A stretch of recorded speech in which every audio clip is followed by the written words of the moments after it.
मला आपली सूचना आली की आपल्याला कमी वेळेत कमी वेळेत आठवणार आहे.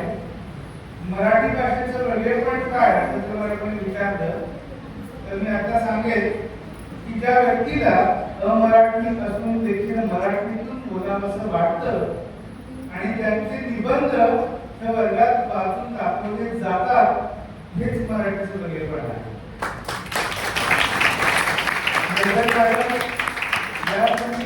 जरी म्हणत असल्या की तुम्ही अमराठी आहात, पण आमच्यासाठी तुम्ही मराठीच आहात, कारण तुम्ही इथं काम करताय आणि अगदी पहिल्यापासून मराठी बोलताय.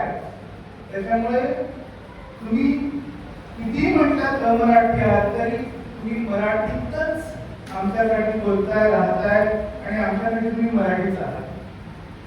सगळ्यात महत्त्वाचं, मराठी भाषेचं वेगळेपण सांगत असताना मधी तारा प्रभाकर या जेव्हा 98व्या साहित्य संमेलनाच्या अध्यक्ष होत्या त्यावेळी त्यांच्या भाषणामध्ये फार छान सांगितलं होतं की मराठी भाषा म्हणजे काय, तर ज्या मुलाला तो पहिल्यांदा लहानपणी बालपणी ओवी ऐकतो, ती ओवी मराठीतून असते. तो ओवी ऐकणारा प्रत्येक जण हा मराठी आहे.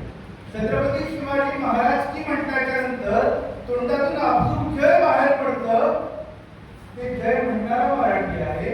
कितीही इंग्रजी माध्यमातून शिकला तरी सुद्धा स्वप्न त्या मराठी माणसाच्या मुलाला मराठीतूनच पडतं. तो मराठीतून स्वप्न पाहणारा प्रत्येक जण मराठीचा. अलीकडच्याच कालावधीमध्ये मराठी भाषेला अभिजात भाषेचा दर्जा मिळाला, पण बऱ्याच जणांना अभिजात भाषा म्हणजे काय हेच माहित नसतं. पण आजच्या दिवशी मी सांगणार आहे अभिजात भाषा म्हणजे काय, की जी भाषा प्राचीन आहे, त्या भाषेला प्रचंड जुना इतिहास आहे, अशी भाषा ही अभिजात भाषा आहे. आणि गेली अनेक वर्ष मराठी भाषेला अभिजातचा दर्जा मिळावा यासाठी आपण सगळे मराठी बांधव लढत होतो, भांडत होतो, पण ती अभिजातचा दर्जा मिळत नव्हता. 2024 मध्ये मराठीला अभिजातचा दर्जा मिळाला, हे आपल्या प्रत्येक मराठी भाषिकासाठी अभिमानाची गोष्ट आहे.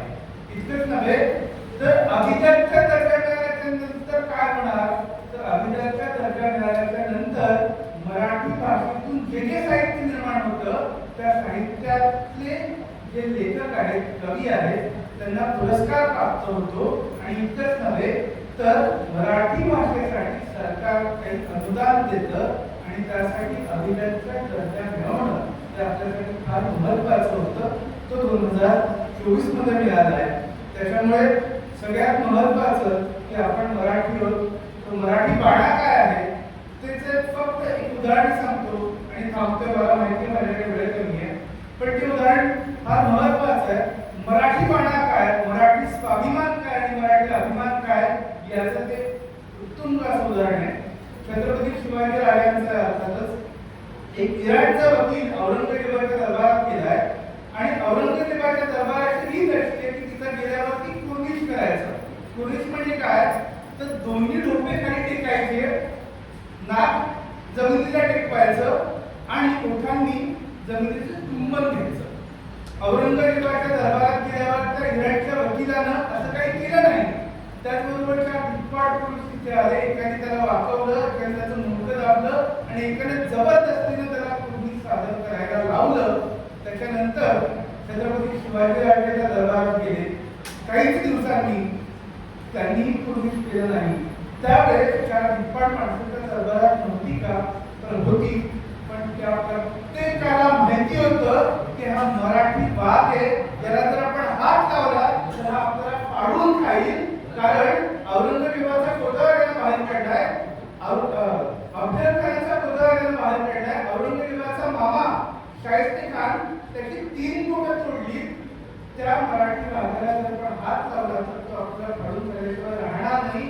हा मराठी बाणा, हा मराठीचा अभिमान आणि हा मराठीचा स्वाभिमान त्या त्या ठिकाणी दिसला पाहिजे, तो आपल्याला दाखवला गेलाच पाहिजे. एक शेवटची कविता पुस्तकाची सांगतो आणि थांबतो.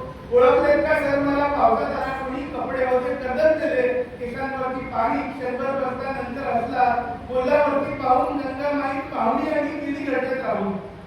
चार भिंतीत नाचली माहेर वाटली पोलिसांची चार भिंतीत नाचली मोकळ्या हाती जाईल तशी बायको मात्र वाचली. कालवा तिला घेऊन संगीत सर आता लढतो आहे, पडकी भिंत बांधतो आहे, चित्रकाळ काढतो आहे. खिशाकडे हात जाता खिसा तुटला, पैसे नको सर, जरा एकटेपणा वाटला, कारण मोडून पडला संसार तरी मोडला नाही कणा. पाठीवरती हात ठेवून नुसतं धड म्हणा, हे नुसतं धड म्हणणं म्हणजे मराठी भाषा आहे.